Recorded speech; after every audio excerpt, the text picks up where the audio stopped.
আসসালামু আলাইকুম সবাইকে। কেমন আছেন সবাই? আশা করি সবাই ভালো আছেন। আজকে আমি বানিয়েছি আলুর দম।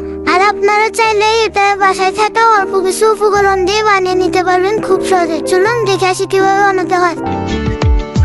চোখে নতুন দিগন্ত, মনে স্বাদের খোঁজ, এই পথ চলায় মিশে যাক সব রোজ। ক্যামেরা রেডি, ফ্রেম বন্দি মুহূর্ত, রান্না হবে এবার দারুণ জমজমাট। স্বাগতম এই নতুন সফরে, টেস্ট জার্নি। প্রথমে সিদ্ধ করে টমেটো নিয়েছি। টমেটোর চুচাগুলো ছেড়ে নিচ্ছি। এটাকে একটা পেস্ট বানাতে হবে। আর পেস্ট বানানোর জন্য আমরা একটা শিলপাটা নিয়ে নিয়েছি টমেটোগুলো।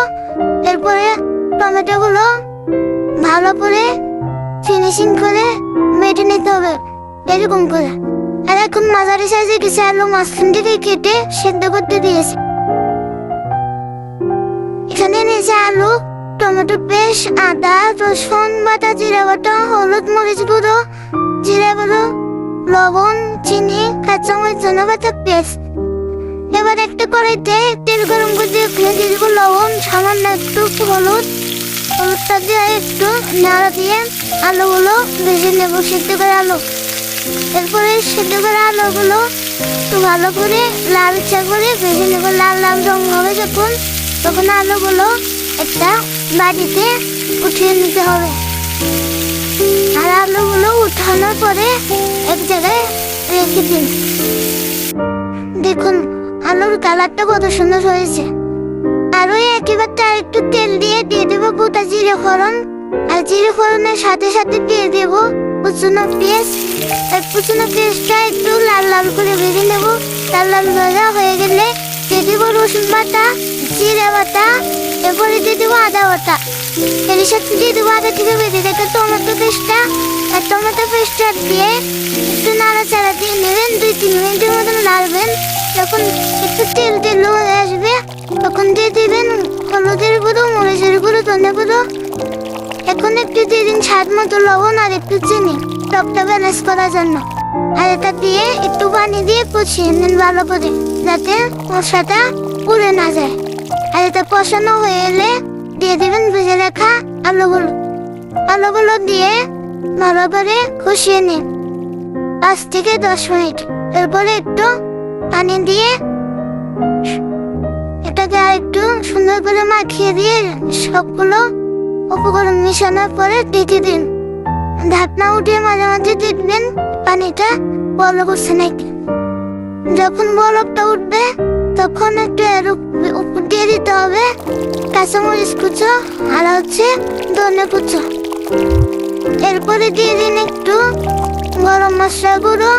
এটা দিয়ে লাড়াচাড়া দিয়ে আবার একটু 5 মিনিটের জন্য ঢেকে রেখো। এরপরে ঢাকনাটা তুলে দেখবেন জলটা পুরো হয়ে গেছে। আর জলটা পুরো হয়ে আসলে এটাকে এর সাথে একটু ঘি দিয়ে এটাকে নামিয়ে নেবেন। আমার ঘিটা দিয়ে কত মনে ছিল না, আমি পরে দিয়ে দিয়েছি। আপনারা চাইলে পরেও দিতে পারেন। এখন দেখুন কালারটা কত সুন্দর এসেছে, দেখলেই জিভে জল চলে আসে। কালারটা আসলে অসাধারণ হয়েছে। আর আমি ঘিটা একটু করে দিয়ে দিচ্ছি। আমার রান্না করার সময় মনে ছিল না, তাই আমি 2-3 চামচ ঘি উপর দিয়ে দিচ্ছি। এখন আমরা টক বানাবো। টক বানানোর জন্য মরিচটা একটু চটকে নিয়েছি লবণ দিয়ে। এরপরে তেঁতুলগুলো ছাড়িয়ে নিলাম। ছাড়িয়ে নিয়ে একটু পানি দিয়ে তেঁতুলটা ভালো করে চটকে নেবো। বিচিগুলো ফেলে দিয়ে একটু স্বাদ মতো লবণ আর চিনি দিয়ে এটাকে মশলা দিয়ে ভালো করে নেব। এবার টক রেডি। তখন আমাদের আলুর দম আর টক দুটোই রেডি। দেখুন কত সুন্দর হয়েছে। এবার সবার জন্য পরিবেশন করছি। এখন আমি নিজে খেয়ে দেখছি। আর খাওয়ার সময় আমার অনুভূতিটা ছিল অন্যরকম। টক দিয়ে খাওয়ার সময় তো আরো ভালো। আপনারা চাইলে এটা ভাত দিয়েও খেতে পারবেন। আমি ভাত দিয়েও খেয়ে দেখেছি। এটা যেমন ভাত দিয়ে যেমন স্বাদ, এমনিতে অনেক স্বাদ। তো আশা করি সবাই ভিডিওটা ভালো লাগছে। ভিডিওটা ভালো লাগলে চ্যানেলটা সাবস্ক্রাইব করে দেবেন। সবাই পাশে থাকবেন লাইক দিয়ে। আল্লাহ হাফেজ, ভালো থাকুন সবাই।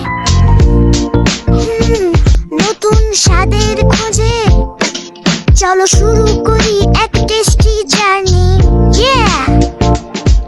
যদি ভালো লাগে এই পথ চলা চ্যানেল, হাতের কাছে দেখো নোটিফিকেশন বেল।